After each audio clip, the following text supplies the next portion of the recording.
നമസ്കാരം. നമ്മുടെ നാട്ടിൽ ഇപ്പോൾ ലൈംഗിക കുറ്റവാളികളുടെ എണ്ണം വളരെ കൂടി വരികയാണ്. മാത്രമല്ല നമ്മെ അത്ഭുതപ്പെടുത്തുന്ന കാര്യങ്ങളിലൊന്ന് കുട്ടികളായ കൗമാരപ്രായക്കാരായ ലൈംഗിക കുറ്റവാളികളുടെ എണ്ണത്തിലും വലിയ തോതിലുള്ള വർധനവ് ഉണ്ടായിട്ടുണ്ട്. എന്തുകൊണ്ടാണ് ഇത് സംഭവിക്കുന്നത്? മാതാപിതാക്കൾ പലപ്പോഴും കുട്ടികളുടെ പെരുമാറ്റ രീതികളോ അവരുടെ സ്വഭാവ സവിശേഷതകളോ ശ്രദ്ധിക്കാറില്ല എന്നുള്ളതാണ് വാസ്തവം. അവരുടെ പഠനവുമായി ബന്ധപ്പെട്ട കാര്യങ്ങളൊക്കെ ചർച്ച ചെയ്യുന്നതല്ലാതെ തങ്ങളുടെ കുട്ടികളുടെ സ്വഭാവ രീതിയിൽ വന്നിട്ടുള്ള മാറ്റങ്ങളൊന്നും തന്നെ അവർ പലപ്പോഴും ശ്രദ്ധിക്കാറില്ല എന്നാണ് പ്രമുഖ മനഃശാസ്ത്രജ്ഞയായ സമന്ത മാർച്ചം വെളിപ്പെടുത്തുന്നത്. സമന്ത മാർച്ചം പറയുന്നത് ലൈംഗിക കുറ്റവാളികളാകാൻ സാധ്യതയുള്ള അല്ലെങ്കിൽ ഭാവിയിൽ വലുതായിട്ടെങ്കിലും അത്തരത്തിലുള്ള കുറ്റങ്ങൾ ചെയ്യാൻ സാധ്യതയുള്ള കുട്ടികളുടെ ഒരുപാട് ലക്ഷണങ്ങൾ അവർ വെളിപ്പെടുത്തുകയാണ്.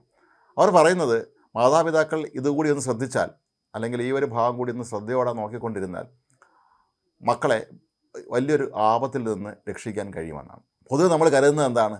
സമൂഹത്തിൽ വലിയ പ്രശ്നം ഉണ്ടാക്കുകയും ബഹളം വയ്ക്കുകയൊക്കെ ചെയ്യുന്ന കുട്ടികളാണ് അതിക്രമങ്ങൾ കാണിക്കുന്നതെങ്കിൽ ലൈംഗിക കുറ്റവാളികളായി മാറുന്നത് എന്നൊക്കെയാണ്. പക്ഷേ ആ ധാരണ തെറ്റാണ് എന്നാണ് ഈ മനഃശാസ്ത്രജ്ഞൻ പറയുന്നത്.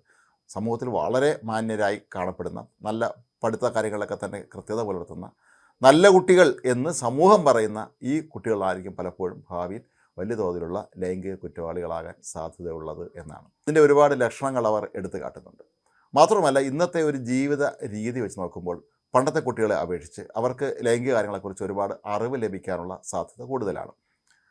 പണ്ടൊക്കെ ഒരുപക്ഷെ മഞ്ഞ പുസ്തകങ്ങൾ മാത്രം വായിച്ചിരുന്ന അത്തരത്തിൽ ലൈംഗിക അറിവ് നേടിയിരുന്ന തലമുറയ്ക്ക് പകരം ഇന്ന് അവരുടെ കയ്യിൽ മൊബൈൽ ഫോൺ ഉണ്ടെങ്കിൽ അവർക്ക് ഏത് പോൺ സൈറ്റും സെർച്ച് ചെയ്ത് അത്തരം ദൃശ്യങ്ങൾ കാണാനുള്ള ഒരു അവസരം ഒരുക്കുന്നുണ്ട്.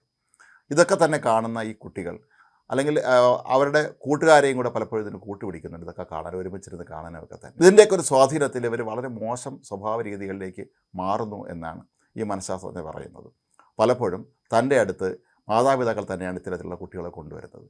ഈ തൻ്റെ മുന്നിലെത്തുമ്പോൾ പോലും ഈ മാതാപിതാക്കൾക്ക് കുട്ടികൾ ചെയ്ത് കൂട്ടുന്ന തെറ്റുകളെക്കുറിച്ച് അല്ലെങ്കിൽ അവരുടെ ജീവിതത്തിൽ സംഭവിക്കുന്ന അബദ്ധങ്ങളെക്കുറിച്ച് ഒരു ധാരണയുമില്ല. എന്തോ ഒരു മാനസിക പ്രശ്നമാണ് എന്ന് പറഞ്ഞാണ് പലപ്പോഴും അവർ തൻ്റെ അടുത്തേക്ക് ഈ മാതാപിതാക്കൾ കുട്ടികളെ എത്തിക്കാറുള്ളതെന്നാണ് പറയുന്നത്. ഇത് പോരാ, നിങ്ങൾ വളരെ കൃത്യമായി തന്നെ നിങ്ങളുടെ മക്കളുടെ പെരുമാറ്റ രീതികൾ പ്രത്യേകിച്ച് കൗമാരപ്രായത്തിൽ ശ്രദ്ധിച്ചില്ലെങ്കിൽ അവർ വലിയ തോതിലുള്ള ആപത്തുകളിൽ ചെന്ന് ചാടും എന്നാണ് അവർ പറയുന്നത്. കുട്ടികൾ പലപ്പോഴും ചീത്ത കൂട്ടുകെട്ടുകളിൽ ചെന്ന് പെടുകയും ആ കൂടെയുള്ള ചീത്ത ആൺകുട്ടികൾ ഈ തങ്ങളുടെ സുഹൃത്തുക്കളായി എത്തുന്ന ആൺകുട്ടികളോട് നിനക്കൊരു ആണായി സമൂഹത്തിൽ അറിയണമെങ്കിൽ നല്ലൊരു ആണത്തം വേണമെങ്കിൽ ഇത്തരത്തിലുള്ള ഈ ലൈംഗിക അതിക്രമങ്ങളൊക്കെ നടത്തണം എന്ന് പറഞ്ഞ് പ്രേരിപ്പിക്കുകയും ഇത് വിശ്വസിച്ചുകൊണ്ട് പല കുട്ടികളും തങ്ങളുടേതായ രീതിയിൽ ചുറ്റുമുള്ള പെൺകുട്ടികളോട് മാത്രമല്ല ആൺകുട്ടികളോടും ഒക്കെ തന്നെ ഈ ലൈംഗിക പരാക്രമങ്ങൾ നടത്തുന്നു എന്നാണ് ഈ മനഃശാസ്ത്രജ്ഞ പറയുന്നത്. നമുക്ക് ഈ ഇത്തരത്തിലുള്ള ഈ പ്രശ്നങ്ങളുള്ള കുട്ടികളെ എങ്ങനെ പെട്ടെന്ന് നേരത്തെ തന്നെ തിരിച്ചറിയാം എന്നുള്ളതിനെക്കുറിച്ച് ചില ടിപ്സ് അവർ പറയുന്നുമുണ്ട്. ഇതിൽ പ്രധാനമായും ചില കുട്ടികൾ മറ്റുള്ളവരുടെ മേലെപ്പോഴും ആധിപത്യം അധീശത്വം ഉറപ്പിക്കാൻ ശ്രമിക്കുന്നൊരു സ്വഭാവ രീതി കാണിക്കാറുണ്ട്. പ്രത്യേകിച്ച് കൗമാരപ്രായത്തിൽ താൻ പറയുന്നത് ശരിയാണ്, താൻ പറയുന്നതെല്ലാം എല്ലാവരും അനുസരിച്ചോളണം, ഇതൊക്കെയാണ് ശരി എന്ന രീതിയിൽ അധീശത്വം നടത്താൻ ശ്രമിക്കുമ്പോൾ ഒരു കാര്യം ഓർക്കുക, ഇത്തരക്കാർ ഭാവിയിൽ ലൈംഗിക കുറ്റവാളികളായി മാറാനുള്ള സാധ്യത വളരെ കൂടുതലാണ്. 2, മദ്യം ഉപയോഗിക്കുന്ന ചില കൗമാരക്കാരുണ്ട്.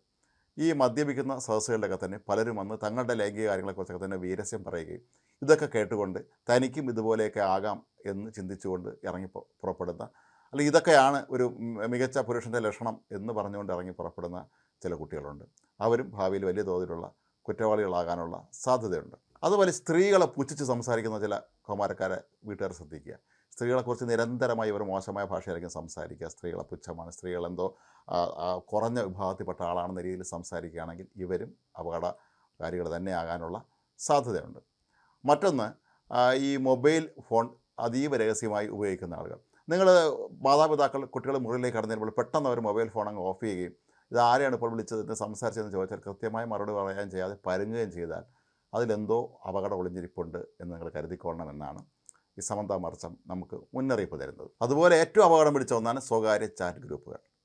നിങ്ങളുടെ മക്കളുടെ കമ്പ്യൂട്ടറും മൊബൈലും ഒക്കെ തന്നെ രഹസ്യമായി അവർ കൈകാര്യം ചെയ്യാതിരിക്കാൻ നിങ്ങൾ എപ്പോഴും ശ്രദ്ധിക്കുക. കാരണം ഇത്തരം ചാറ്റ് ഗ്രൂപ്പുകളിൽ ചെന്ന് പെടുക, ആ ചാറ്റ് റൂമുകളിൽ പലപ്പോഴും സംഭവിക്കാറുള്ളത് ലൈംഗിക കാര്യങ്ങളെക്കുറിച്ചായിരിക്കും ചർച്ച നടക്കുക. അങ്ങനെ അതിനെക്കുറിച്ചുള്ള തെറ്റായ ധാരണകൾ ഒരുപാട് ഇവരുടെ മേലേക്ക് അടിച്ചേൽപ്പിക്കപ്പെടുന്ന രീതിയുണ്ട്. അങ്ങനെയാണെങ്കിൽ ഇതൊക്കെ കേട്ടുകൊണ്ട് അല്ലെങ്കിൽ ഇതൊക്കെ പിന്തുടർന്നുകൊണ്ട് ഭാവിയിൽ ഇവരെല്ലാം വലിയ തോതിലുള്ള ലൈംഗിക കുറ്റവാളികളാകാനുള്ള സാധ്യതയുമുണ്ട്. ഏതായാലും ഈ ലക്ഷണങ്ങൾ, നേരത്തെ പറഞ്ഞ ലക്ഷണങ്ങൾ എല്ലാം ഉള്ളത് കൊണ്ട് തന്നെ അവർ ലൈംഗിക കുറ്റവാളികളാകണമെന്നില്ല എങ്കിൽ പോലും ഇതൊക്കെ ചില ടിപ്സാണ്, ചില ലക്ഷണങ്ങളാണ്, ചില സൂചനകളാണ്. ഇത്തരത്തിലുള്ള സ്വഭാവ സവിശേഷതകൾ കാണിക്കുന്ന കുട്ടികളെ, അത് ആണാണെങ്കിലും പെണ്ണാണെങ്കിലും ഒക്കെ തന്നെ നിങ്ങൾ മാതാപിതാക്കൾ വളരെ കരുതലോടുകൂടി സൂക്ഷിക്കുക. അതല്ലെങ്കിൽ ഒരു ദിവസം ഇവർ വലിയ തോതിലുള്ള അപകടകാരികളായി മാറും.